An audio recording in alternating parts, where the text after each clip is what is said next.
माधव रोज इसी नदी में मछली पकड़ने आया करता था। आज भी वो इसी उम्मीद में आया था कि इतनी मछलियां पकड़ लेगा जिससे उसका 3-4 दिन का खर्चा निकल जाए। लेकिन जैसे ही वो पानी में से जाल निकालता है तो बाहर आधा कटा हुआ जाल निकलता है। हे भगवान, यही होना बाकी था। अभी अभी तो मैं आया था, अब मछलियां कैसे पकड़ूंगा। एक बार जाल दोबारा फेंक कर देखता हूँ, क्या पता इस बार कुछ हाथ आ जाए।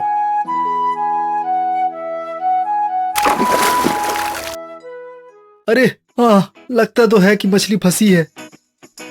माधव जाल बाहर निकालते ही देखता है कि उसमें एक मछली फंसी हुई थी। वो जल्दी जल्दी नाव को नदी किनारे ले जाता है। चलो, एक मछली तो मिली, आज इसी से काम चला लूंगा। ये क्या, ये तो अभी तक जिंदा है। मदद करो मेरी, मदद करो मेरी। ये सब क्या है? तुम बोल कैसे सकती हो? ये कैसे हो सकता है? सुनो, मेरी मदद करो। तुम जो मांगोगे मैं वो तुम्हें दूंगी, पर मुझे वापस पानी के अंदर जाने दो। मुझे मरने से बचा लो। अच्छा ठीक है, मैं तुम्हें जाने दूंगा। आज मेरी किस्मत में खाली हाथ घर जाना लिखा है। ठीक है, तुम जाओ।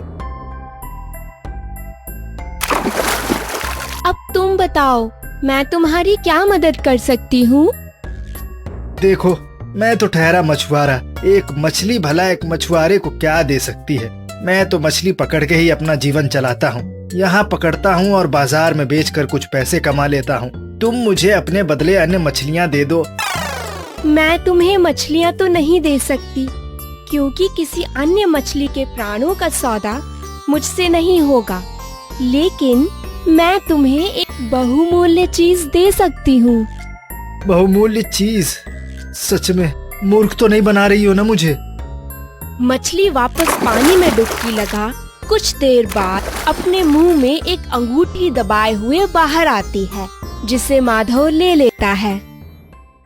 कुछ समय पहले एक रानी पूजा करने नदी में आई थी। जब वो डुबकी लगा रही थी तब एक मगरमच्छ ने उन्हें खाने की कोशिश की। ये देखकर मैं जल्दी से रानी के पास गई और उनकी रक्षा करने लग गई। बस उसी दिन के बाद से हमारी मित्रता हो गई और उन्होंने भेंट स्वरूप मुझे ये अंगूठी दी। अब भला ये अंगूठी मेरे किस काम की? लेकिन ये तुम्हारे बहुत काम आ सकती है। इसे लेकर तुम भवानी राज्य में जाओ और वहाँ की रानी को कहना कि मैंने भेजा है। वो सब समझ जाएंगी और अवश्य तुम्हारी गरीबी दूर कर देंगी। ये तो सोने की है। लगता है तुम सच ही कह रही हो। ठीक है, मैं कल ही भवानी राज्य के लिए निकल जाऊंगा। अगले दिन माधव भवानी राज्य के लिए निकल गया। कुछ देर बाद जब वो महल के बाहर पहुंचा तो उसे सैनिकों ने द्वार पर ही रोक लिया। ठहरो ठहरो, कहाँ जाना है? साहब, रानी साहिबा से मिलना है। ये देखिए, उनकी अंगूठी। मुझे ये अंगूठी किसी ने उपहार के तौर पर दिया है और रानी साहिबा से मिलने को कहा है। ठीक है, तुम मेरे साथ चलो।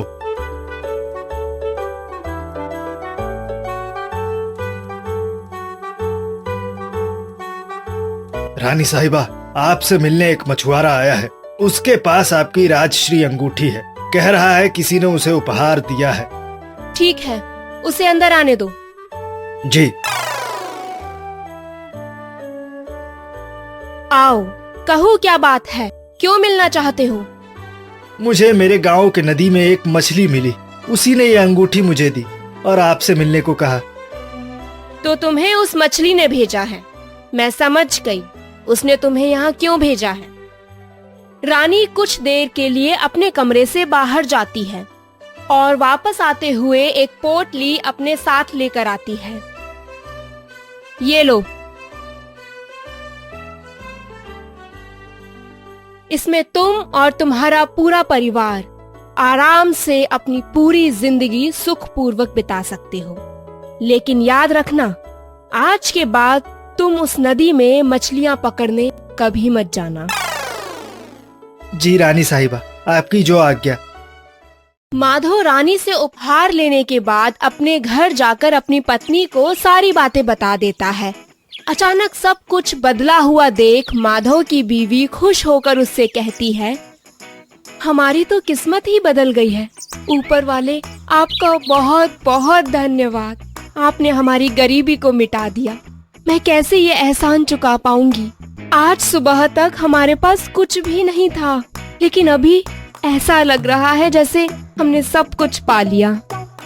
अब देखना तुम, सब ठीक हो जाएगा, सब बिल्कुल ठीक हो जाएगा, बिल्कुल ठीक। देखिए, ये पुराने जमाने का घर किसी भी समय टूट सकता है। हमें सबसे पहले इसी को सही करवाना चाहिए। सब कुछ अच्छा चल रहा था। अब माधव ने अपना नया घर भी बनवा लिया। दोनों पति पत्नी बिना किसी परेशानी के एक साथ रहने लगे।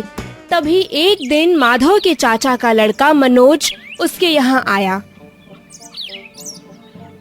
भैया, इतना अच्छा घर कैसे?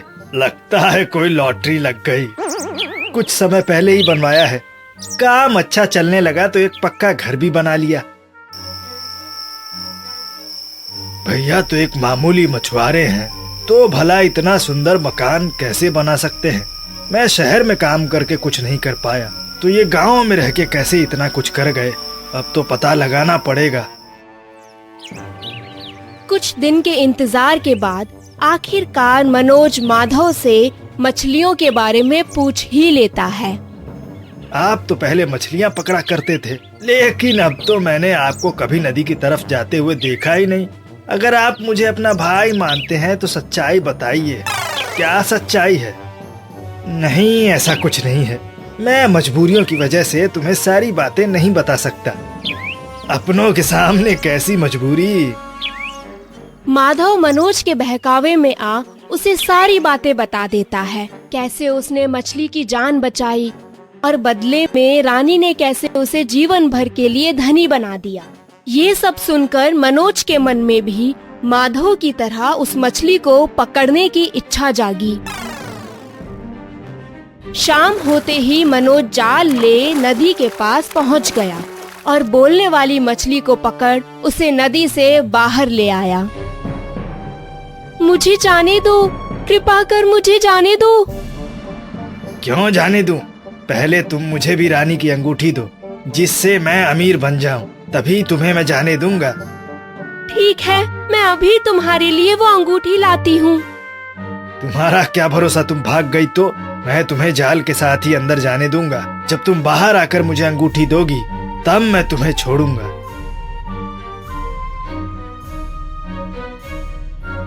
मनोज भी माधव की तरह भवानी राज्य पहुंच सैनिकों को अंगूठी दिखा रानी से उपहार लेने पहुंच जाता है और उसे अपने साथ हुई सारी बातें बता देता है।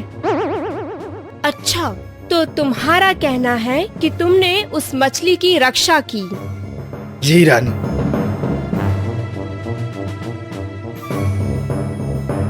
ये असली अंगूठी है और ये नकली। असली अंगूठी तुम उसे ही देना जिसे सच में जरूरत हो, और नकली तुम लालची लोगों को देना, ताकि मैं उन्हें सजा के तौर पर कारागार में बंद कर सकूं। रानी अंगूठी देखकर समझ जाती है कि ये नकली है। रानी को भरोसा हो जाता है कि मनोज ने मछली के साथ जरूर चालाकी कर उससे अंगूठी हड़पने की कोशिश की। सैनिकों, इसे कारागार में डाल दो। रानी साहिबा, पर माधव ने भी तो यही सब किया था। नहीं, तुमने उसे नुकसान पहुंचाया है। ये उसने सिर्फ तुम्हें इसीलिए दिया ताकि उसके साथ गलत करने वालों को मैं सजा दे सकूं। माधव एक ईमानदार इंसान था, पर तुम नहीं। ले जाओ इसे। सैनिक मनोज को कारागार में बंद कर देते हैं। अपने फायदे के चक्कर में दूसरों को नुकसान पहुंचाना मनोज को हमेशा हमेशा के लिए भारी पड़ गया।